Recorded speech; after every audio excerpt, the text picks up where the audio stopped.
Conversation avec Justine Ogier à l'occasion de la parution à venir de Par une espèce de miracle aux éditions Actes Sud en janvier 21. Bonjour Justine Ogier, Bonjour.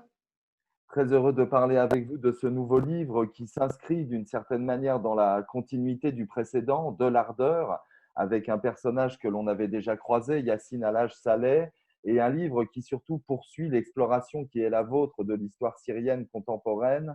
Vous n'en aviez donc pas terminé avec cette histoire tragique. Non, je n'en avais pas terminé. Je pense qu'il y a en fait un double scandale devant lequel je me trouve et qui m'a pas laissé en paix en fait. C'est d'abord le scandale de cette révolution syrienne écrasée, de la beauté de cette révolution syrienne écrasée, de toute la destruction qui a suivi. Euh, et puis, c'est le scandale de l'indifférence devant le scandale, en fait. Et oui, non, ça, j'avoue ne pas m'en remettre. Et puis, je pense en plus qu'il y a énormément d'enjeux qui sont les enjeux de notre monde contemporain qui viennent résonner là. Euh, En me penchant sur l'histoire de Yacine El-Haj Saleh, qui est donc vit à présent à Berlin, vous l'avez dit, il s'agissait surtout d'explorer le second scandale, en fait, celui qui est lié à l'oubli et à l'impunité qui me semble extrêmement, extrêmement liée. Euh, L'oubli, j'ai l'impression que c'est vraiment l'un des grands mécanismes à l'œuvre dans notre époque et qui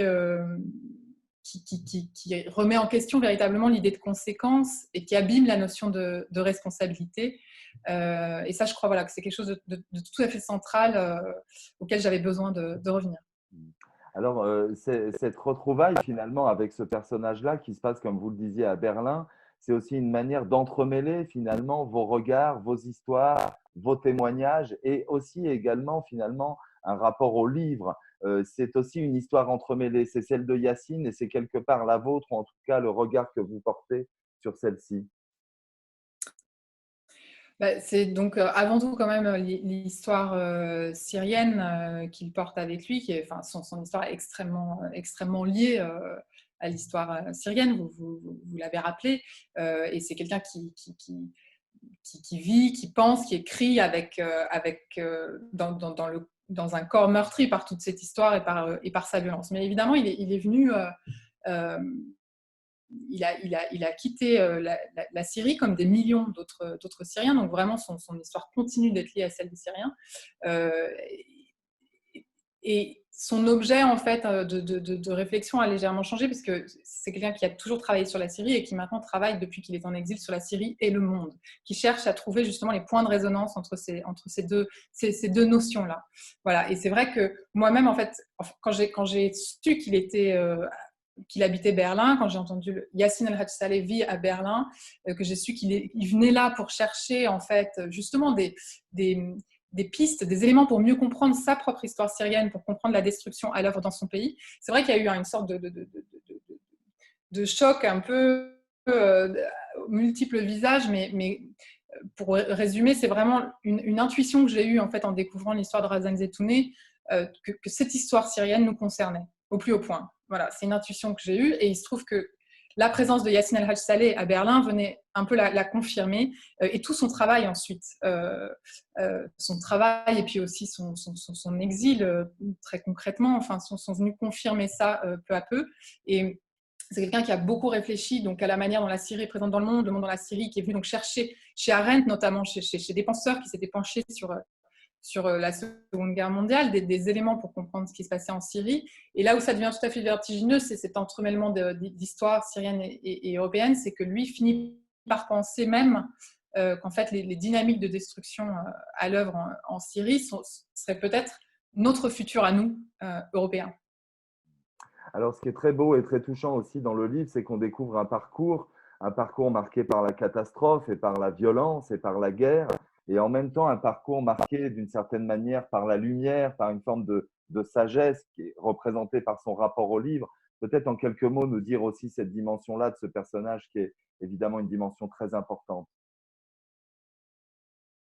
Oui, je pense que c'est quelqu'un, mais je crois qu'il est en ça, finalement, Enfin, je pense que c'est un mouvement qui est un mouvement assez commun dans l'époque, finalement. C'est quelqu'un qui se tourne beaucoup vers le passé et vers les livres, euh, comme s'il avait besoin finalement de mettre quelque chose sous ses pieds, comme s'il avait le sentiment en fait d'un sol qui se dérobait. Et je pense que c'est un sentiment qui est extrêmement partagé aujourd'hui. Enfin, en tout cas, comme moi, je partage vraiment le sentiment d'une réalité, d'une irréalité très diffuse qui nomme un peu notre époque, d'un langage qui peine à dire les choses, de,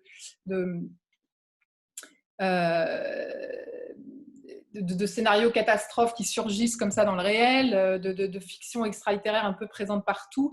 Lui, en plus, il est dans cette dimension qu'il appelle donc le temporaire, cette dimension temporelle totalement détachée du reste. Et je pense que vraiment son goût pour les livres, c'est ça. Alors, ce goût-là, il l'a découvert en prison.